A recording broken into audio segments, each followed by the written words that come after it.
Today I'm going to take you guys through my steps for creating realistic rocks for any type of terrain. These can be used for your tabletop games, miniatures, or dioramas.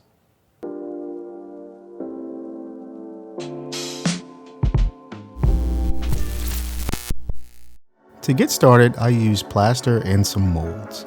One of my molds I got from a local hobby shop, but if you don't have access to one, using tin foil and then shaping it into a rock form is a cheap, easy alternative. For the plaster, I use two different brands. The first is Plaster of Paris, which you can get from any local home improvement store or craft store. And I'm also using Woodland Scenics plaster, which isn't as brittle.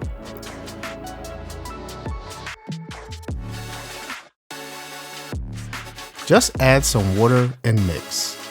The ratio is usually around 3 parts plaster and 1 part water, but I usually mix until the consistency is perfect for pouring into the molds. Once the molds are poured, I wait about an hour until they were hard and remove them from the molds. After cleaning up some of the mold lines, it's time for paint.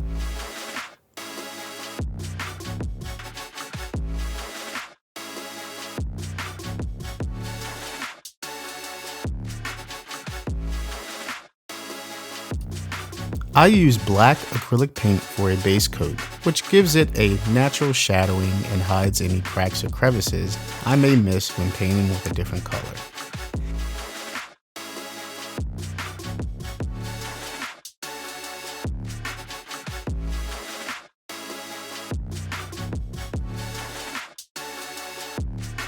After the first base coat of black is dry, I got a couple of different colors I wanted to use as rocks naturally come in all different colors.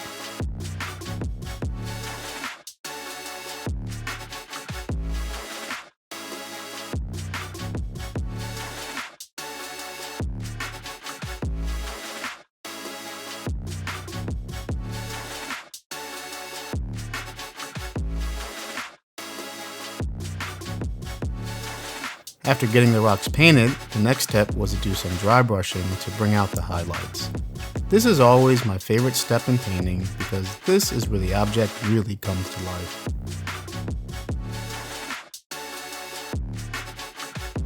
After dry brushing the rocks using white, I then go over them with a lighter version of the rock color to bring in some midtones. At this point, the rocks are pretty much done, but I did this last and final step as a bonus to really make them pop.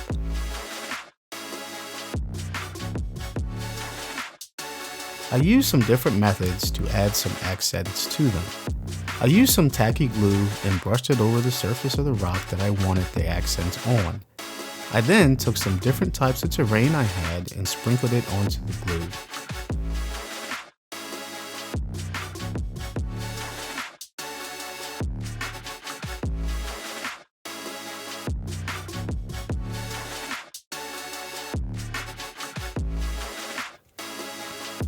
I then did some flocking with my static grass applicator and applied it to the largest rock.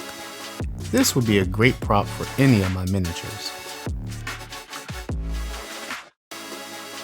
The last method I did was one from one of my favorite YouTube channels, OK Hobby Time. On his channel, he mixes some fake grass and tacky glue and then spreads it all over the objects to make it look like natural moss. I did this with some of the smaller rocks to give it more of an organic look.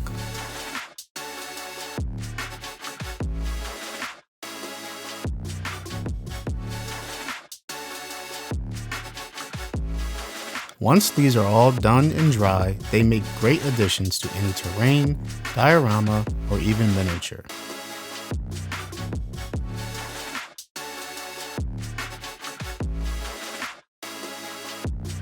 Well guys, that's it for this video. I hope you all enjoyed my process for making these as much as I did. If you like this video, please don't forget to hit that like button and subscribe for more content like this. See you in the next video.